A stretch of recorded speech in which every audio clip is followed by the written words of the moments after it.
Mathayo 23 mstari wa 9, wala msimwite mtu yoyote baba duniani, kwa sababu Baba ni mmoja aliye mbinguni. Leo nataka nikwambie tafsiri ya baba, unielewe vizuri. Kwanza, kuna mababa wa aina 4. Baba wa kwanza ni Mungu aliye hai. Baba wa pili katika ulimwengu wa roho ni Shetani kwa wale wanaomfuata, maana maandiko yanasema huyo ni baba wa uongo, baba wa hao, baba wa huo uongo. Baba wa tatu ni baba wa kiroho anayemwakilisha Mungu, na huyo mwingine wa kiroho anayemwakilisha Shetani.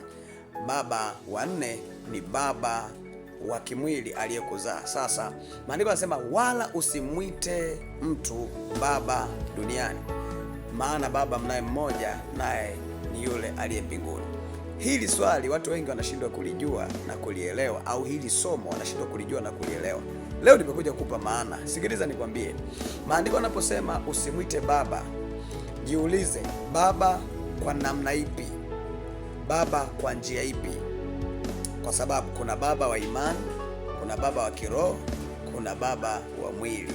Sijui kama unanielewa ninachozungumza. Sasa tunapozungumza kwa habari ya baba, Ibrahimu anaitwa baba wa imani. Lakini je, kwa nini hao watu wanasema baba yangu wa kiroho? Ni kwa sababu ni moja. Baba wa kiroho tunaamini ni Mungu aliyeumba roho. Lakini kwa nini hawa watu wanawaita wachungaji wao au mitume na manabii kwamba ni mababa zao wa kiroho? Ni baba wa imani lakini baba wa kiroho. Kwa nini? Sababu ni moja.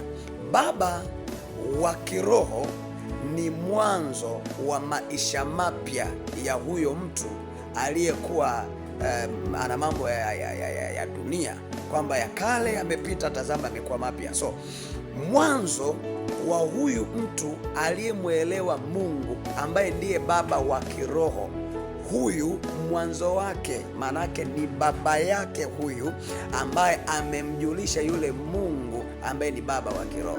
Sijui kama umenielewa. Yaani si makosa, lakini kuna watu wanasemaga ni makosa. Si makosa, kwa sababu tunapozungumza baba tunazungumza kwa habari ya mwanzo au chanzo. Mwanzo au chanzo. Sasa huyu mtu alikuwa na baba yake wa kimwili, na huyu baba wa kimwili ndiye ambaye hakuweza kumzuia au kuyazuia yale ambayo yamemshinda mtoto. Akaja baba ambaye huyu ni baba, tunaita baba wa kiroho anayemwakilisha Mungu duniani. Manake kama tunamwita baba wa kiroho, manake ni kwamba ndani ya huyo baba wa kiroho sio yeye, bali ni Mungu anaishi. So tunapomwita huyo baba wa kiroho, manake ni kwamba anamgusa yule Mungu aliyemuumba roho. Mungu wa mbinguni akubariki sana. Lakini jambo la kuzingatia, natakiwa ujue kwamba ilivyoandikwa kwenye Mathayo 23:9 kwamba usimwite mtu yoyote baba duniani, maana mnaye baba mmoja ambaye ndio aliye mbinguni. Haina maana ya kwamba hawako mababa, wako mababa. Lakini baba wa aina gani unayetembea naye? Ni baba wa imani, baba wa kiroho, baba wa mwilini? Ni baba gani unayemwita?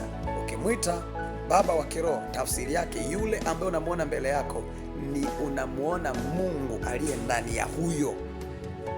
Ukimwita baba wa imani, manake kuna mambo huyu baba wa imani ameyashinda ambayo wewe umeyashindwa, unajifunza imani kwake.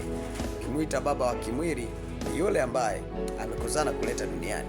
God bless you wherever you are. Rafiki yako Pastor Tito, nikukaribishe kwenye mkesha mkubwa wa tarehe 24 wa Christmas, lakini pia mkesha mwingine tarehe 31 wa kukaribisha mwaka mpya. Mkesha tarehe 31 ni mkesha wa kukabidhiwa funguo za ufalme wa mbinguni. Amen. Barikiwa.